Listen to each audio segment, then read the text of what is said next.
Hey guys, it's Jeremy. I'm going to talk about a different vitamin today, something that's not often talked about. It's vitamin K. This is an essential nutrient, essential meaning vital to life, necessary for life, that has to be taken in with the diet. It's fat soluble, must be taken with, or it gets stored in fat. When you put this in the lineup of all the vitamins, maybe not as many functions in the body compared with some of the other vitamins, but has some more crucial roles. It has some roles in blood clotting and definitely in bone metabolism and regulating blood calcium levels.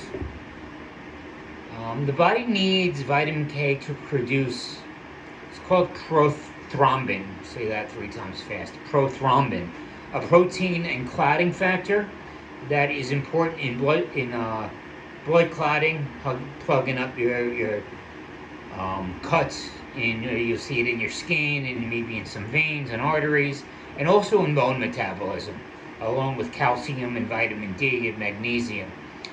Some secondary roles are in cognitive health and heart health. So let's explore some in detail. Bones, it has a role in some processes that work on bone metabolism. It positively affects the balance. Your body's always looking for balance. It positively affects the calcium balance and increases the balance between what's in the blood and what's in the bones. If there's too much in the bones, it'll go to the blood. If there's too much in the blood, it'll get put back into the bones. But meaning it works more efficiently in bones without being taken out of the blood to be used elsewhere. So you won't really lower your blood levels that much. It decreases bone resorption by hormones in the blood. Again, to maintain the balance. It does this sometimes by working with vitamin D. It is essential for making certain proteins that specifically work on bones. It is a backup so the main vitamins, minerals can do their jobs. So if this vitamin K doesn't work, maybe the magnesium, the calcium, and the D won't work properly either, or in any combination. It also keeps vitamin K also keeps calcium out of soft tissues where it's not always needed. The first thing that's coming to mind is your stomach. That is a soft tissue. You hear hardening of the arteries, so your blood pressure goes up. If it gets stored, vitamin K, too much gets stored, it can increase your blood pressure. There needs to be that balance. It needs to have, I don't know the word, that's something so it doesn't bounce back. It doesn't cause friction in the body. There is a direct link to low intake, to weakening of the blood vessels and osteoporosis. Osteoporosis you hear about it more connected with deficiency of calcium, vitamin D, and like I just said a minute ago, they both use vitamin K to thrive. You can get some vitamins.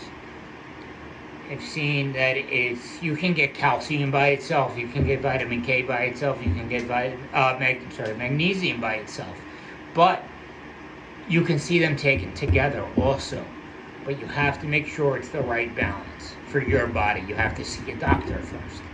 I can read blood tests, but the doctor, may take that for himself to say, okay, take this. It works in blood clotting. Vitamin K is vitally important for blood clotting because the proteins that create blood clots depend on vitamin K. It is needed for the proteins to be activated to finish the clotting processes. When vitamin K is low, it's not as effective, which means you'll bleed more. Your blood won't. there are certain proteins that will go to the site of a cut, whether it's in just a blood vessel, which is bad enough, or also when you cut your skin, you'll see blood clots to stop the bleeding. When you're bleeding, you're leaking out blood, you're losing blood. Vitamin K works to prevent that. While not its most essential function, vitamin K can also have great effects on memory function, especially in the elderly. I know I'm not elderly, I can use vitamin K for that now. But anyway, it also prevents calcium from being deposited into the arteries, which harden them like cholesterol does. I mentioned this a minute earlier. Basically, it enables, with the right balance of vitamin K and calcium, preventing the deposits in the arteries. It essentially enables the heart to keep pumping more freely. This is also one way that vitamin K can prevent strokes. As far as the diet, some sources include greens, which are excellent sources, lettuce, parsley, collard greens, I don't know if I said it right, spinach. There you go, there's the memory going. I need more vitamin K. Spinach also. Those leafy greens are very good for vitamin K. When I heard me say, if man made it, you can't eat it. If you listen to that, those are all natural things where you can get it. However, there are some notable, man, I'm all over today. There are some notable interactions with vitamin K. Because vitamin K plays a role in blood clotting, this can be a problem for cardiovascular and stroke patients. Like I said, with clotting, stopping bleeding by blocking holes in arteries and veins, this can also include your heart. If I know this as a heart patient, I have to be careful. If a blood clot blocks the heart, like say the surgery I had was they had to replace an aortic valve. So if there is a blood clot that goes to block that where my surgery was done, that blocks the blood flow. That ruins the surgery that I had if there's too much clotting going on, if there's too much vitamin K. So with me, I know, yes, I eat salad and but to not make that every day. There is an increased risk of blocking off the heart, and the procedure was done. That was done. This is also an issue for stroke patients. With that in mind, vitamin K can counteract blood thinners from doing their jobs. Aspirin, warfarin, Coumadin, there are other ones that you've heard of, and all the others of that class. There are some ads on TV for whatever they are. Too much vitamin K can prevent some of these medications from working if there is too much interaction. Vitamin K can also work against cholesterol-lowering drugs. This happens because these medications interfere with fat intake. Vitamin K is a fat-soluble vitamin. If done in the wrong balance, can be altered and can become a harm. So with all of that, if you want to learn more about vitamin K, leave a comment below. I will reply. However, due to the nature of what this is and any potential issues, see your doctor.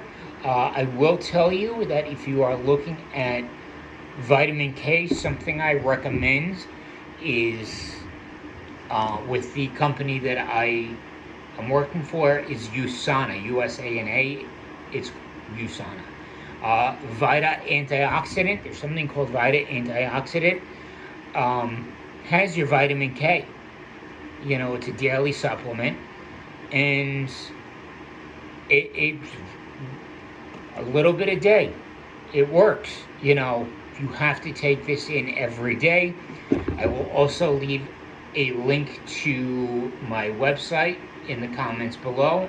And any questions, feel free to ask.